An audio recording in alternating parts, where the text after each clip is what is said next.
is Michelle Snyder, known as the Symbologist, and we're here today to talk with New York Times bestselling author Peggy McColl, who is also a wealth and success mentor and coach, and the co-author of this wonderful book, Effective Imagination, the Most Powerful Nation on Earth, is Holly Enzmann.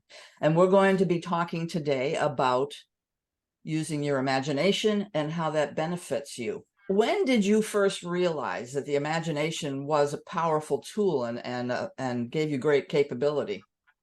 That's a good question. I would say when I realized it was probably around 1979. And that's when I was introduced to the study of personal development.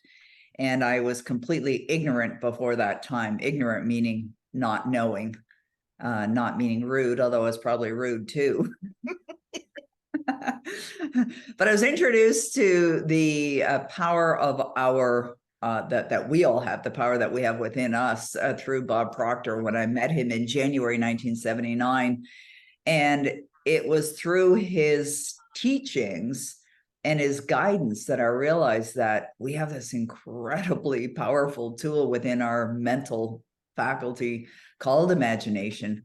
And as you both brilliantly wrote about in your book, it is the most powerful nation on earth. It really is the most powerful nation on earth. So I would say it was back then. I wasn't using it effectively. I was using it not effectively. And it wasn't until later when I, figured that out. But that was when the introduction started. So well over 40 years ago now. Now, you've had 40 years of practice using your imagination. And so can you share a time when you visualized something with your imagination that actually came to be? Yeah, well, once I realized that we can use it, and the way to use it is, as you wrote about in your book, is to, use your imagination to think about and actually see in your mind's eye. Those words are kind of interesting. See in your mind's eye. Like we can close our eyes and we can go to a place, right? We can actually create a place as well in our mind. And so, I started using it for things like promotions in my career. I was working for technology companies in the early 80s, and I loved advancing in my career because I was just hungry to learn more and hungry to earn more, learn and earn. I love both of those things. And so I would see myself doing different jobs. Like if I saw someone that had or played a role in the company that I was working for, I just imagined that was my job, and I would get the jobs, and I started using it for things as well. Like I'd see a vehicle that I really liked. I thought, oh, I see myself driving down the road in that. Just imagining driving down the road in that, and would manifest new vehicles, and or I'd see like new condo buildings going up. I was born and raised in Toronto. And I'd see these condo buildings and I just start to imagine myself living in one of the beautiful suites in the condo building, and I manifest that. And so that's really where I was using it initially, was in my career, financially, and in my home, which are pretty important areas, for any of us. Later, I started using it with my relationship. I imagined my husband right into my life. Like I really did. I mean, I reached a point in my life where I thought, okay, I'm ready. And I just, I would go for a walk with my dog, and I'd imagine that I was holding his hand. I didn't know who his was. I didn't have any particular person in mind, but I'd be imagining walking down the road holding their hand. And I would imagine that, we were living in the same home and having wonderful romantic meals together, traveling together. I'd imagine him sitting beside me on a plane, and, started using it that way. And of course, real estate is a big one where I've used it, because a number of years ago, when I went through a divorce back in 1995, and I just imagined living in a beautiful home with my son. He was 2 at the time, and I used the my imagination tool to imagine myself right into a home, a dream home, a beautiful home. I didn't have the money to buy it, but I knew that I didn't have to have the money to buy it. I just had to make a decision and see myself with it. And that's what I did. I imagined over and over again, living in that home and seeing myself and my son in that home, sharing it with our family. I imagine having family dinners at the dining room table. I imagine my son and I watching a Disney movie on the big comfy sofa in the family room with our big screen TV, which wasn't that big at the time. Now they're much bigger. But, all of that, I mean, it's all been, manifested by using imagination, everything. It works on anything, like that hot sauce, right? Frank's hot sauce. Try this stuff on anything. You're very good at keeping this practice after all this time. As a daily practice, you're very consistent with it, and you teach us how studying and keeping in the study is incredibly important. So to use your imagination effectively, you really need to be in tune with your spirit and your Right. body and your mind, and Mm. you really just have to keep in tune and stay in that place. What disciplines do you use in your daily life to keep yourself aligned? So my disciplines are to like consistently focus on what I desire regularly from the moment I wake up till prior to going to sleep as much as I possibly can. And then the second discipline that I'm very, very involved with is the discipline of switching away from negative over to positive. And I have multiple techniques to help with that. And because I know how destructive negativity can be. Like if you go down that road of fear, you start thinking about what could happen and it's not desirable, you're attracting it. Anytime you're Yeah, and energetically, yeah, you have a ton of negativity that you've been raised with, and every so I'm 33, so I've been training for almost, like a year and a half maybe. And so I have 31 and a half years of, non-training that follows me around all the time. And what you said kind of guides me to my second question of like tips to navigate yeah, that negativity, to stay in a state of love and yeah, positivity, because it's really the only way that you can attract what you want. And it's so easy to use your imagination and let it go into, you know, I always like the example of someone texts you and says, "We need to talk." And you have two choices. You can assume, "Oh my God, this is going to be, what are they? They're going to quit, or they're going to have they're angry at me." Or you could assume that they want to tell you something amazing and they're going to bring positivity in your life. Of course, our minds always go to the negative. We need to right. talk. But Hmm. why choose to go there when you don't know? So choose to go positive.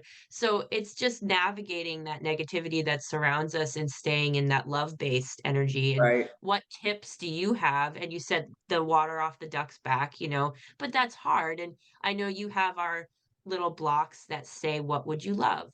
right. Now that staying in the joyous expectancy, I think, is a great thing. And what True. tips do you have and daily practices that you use to stay there? Yeah, study. Study is absolutely an important one. It's like you Read said, books. Holly, 31, 30. Yeah, exactly. Like effective imagination, 31 and a half years, you were programmed a certain way. You're still being programmed, and those programs from 31 and a half years are still affecting you. Because before I met Bob, the programs that I had for the first 20 years of my life are still affecting me. They're always going to be a part of who you are, always going to be a part of who you are. So loving yourself is important too, being focused on loving yourself. And that's a tough one for many, many people. It sounds simple and you can say the words, but are you really doing it? Like, do you really love yourself? Like I remember in the 80s and starting to study Louise Hay.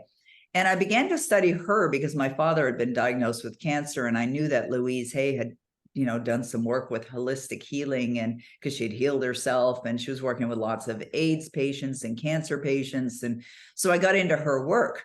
And interestingly enough, a lot of it was about, loving yourself. And like, as an example, a discipline, standing in front of the mirror and looking at yourself in the eye and saying, "I love you." And that was awkward at first. I didn't even want to do it. It felt very strange to do that kind of thing, but I persisted. And so now I think the disciplines must be daily, absolutely daily. And so it's things like studying. But the first thing that I do as soon as I wake up, as soon as I'm consciously aware that it's morning, I will plug in. I have AirPods right beside my bed, and they're always plugged in and they're charged. And so I'll wake up like at 5 a.m. Seems like a common time for me to wake up. And I put in my earbuds and I just push play on my Power Life Script app that I have on my phone and start listening. I start listening to me talk about my incredible life. And I re-recorded actually my Power Life Script yesterday. And I've been doing this since 1995.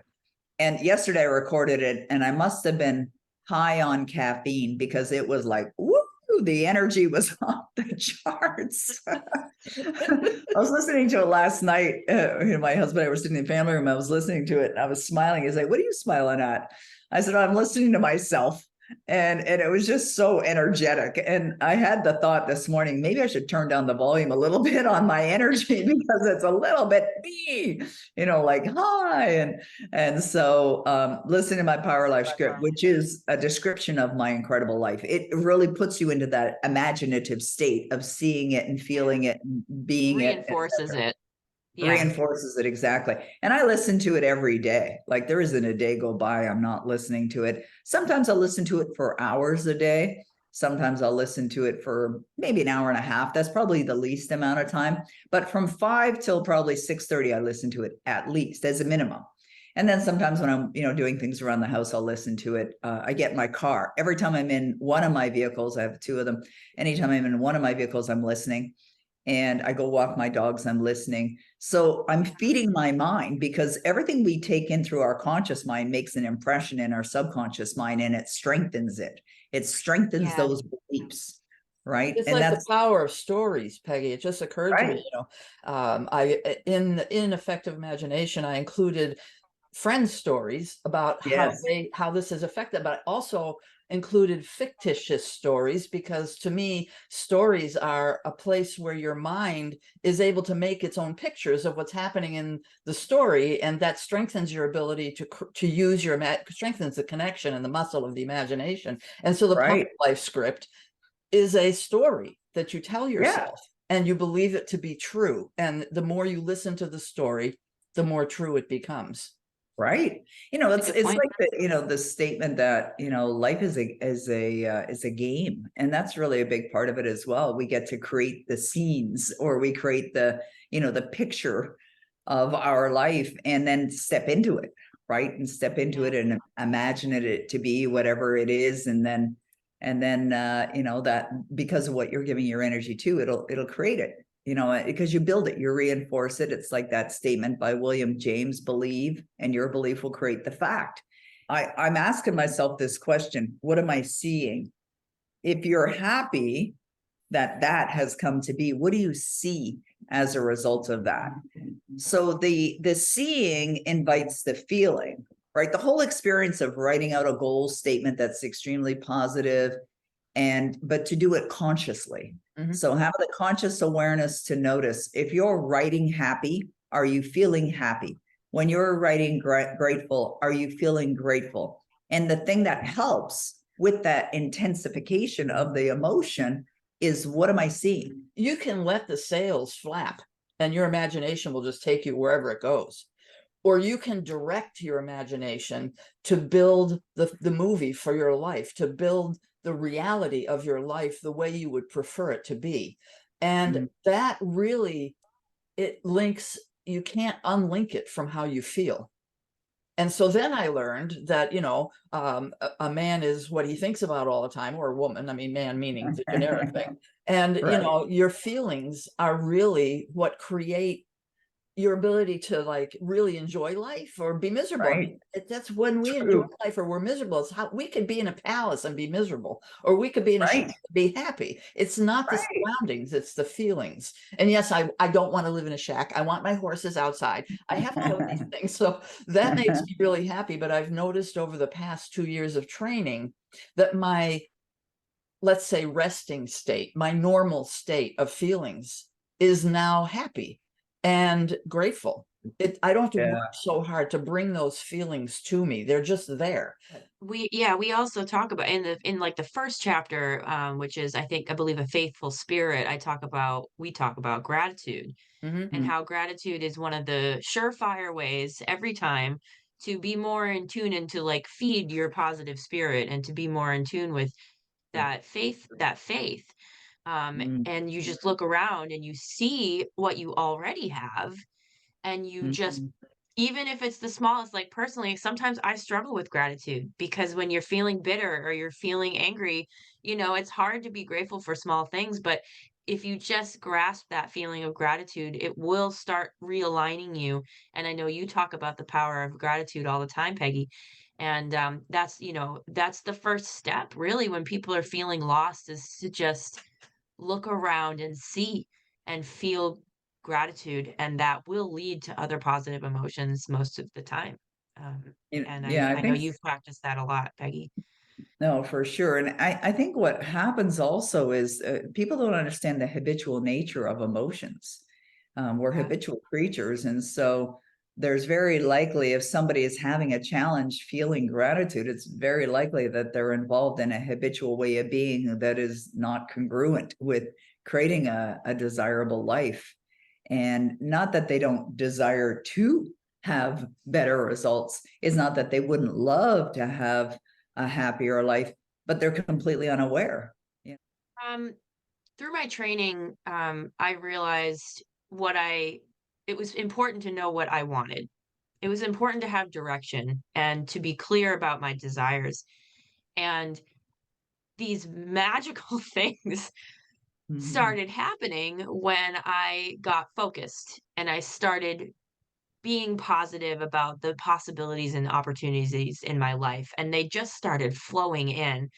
And I was like, "Oh, okay, this could be a thing." And the more I practiced it, my life has just exploded with positive opportunity and direction and happiness. And I just want to share with people, like Peggy said, people aren't aware.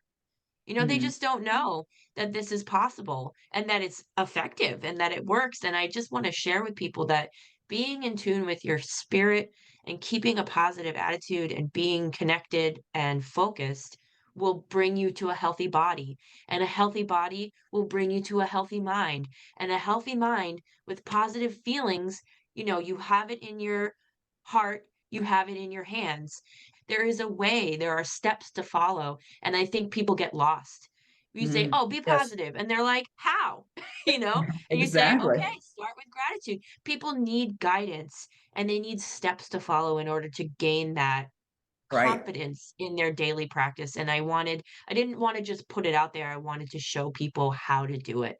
There are other books out there on imagination, but this book is written as a combination of my own life's experience working with people's imaginations in a focused way, and um, my own efforts and my own training and disciplines to try to focus my own imagination. And then I have a student who is aphantasia. She cannot picture in her Oh, mind, but interesting. she can generate feelings with words. Good. So the Yeah. world is bringing to me more and more information about the imagination, but I've always had a strong imagination and I've always loved stories. And that's why there are stories in the book, because other people need to. Kids watch TV all the time now. They have the pictures provided. Right. They don't Yeah. need to make their own. And yet that is crucial. And so I hope this book also will help adults understand that reading to their kids when they're young, which I did, all my kids, they read really, really young. I mean, they were 6 and 7 years old and they were reading on a high school level. I'm often surprised when people will say they can't picture it. And you just mentioned, Michelle, that you know somebody who actually cannot. And that's, Mhm. I didn't even realize that was a condition or a situation. And I think it's extremely rare. It is. But for those that actually can, and they're saying they can't, that's again what Holly was talking about a little while ago, awareness. It's the awareness is really what it Yeah. is. So, Thank you, yeah, Holly, for your work in this book with me and Of for course, coming yeah. to I'm talk with it. And excited. thank you mostly, Peggy, for the amazing foreword you wrote and for the words you've given us today. And I'm quite sure they will bless many people. So both of you have a magnificent day. You Yes, too. thank you. And I thank Thank you you, very Peggy. much.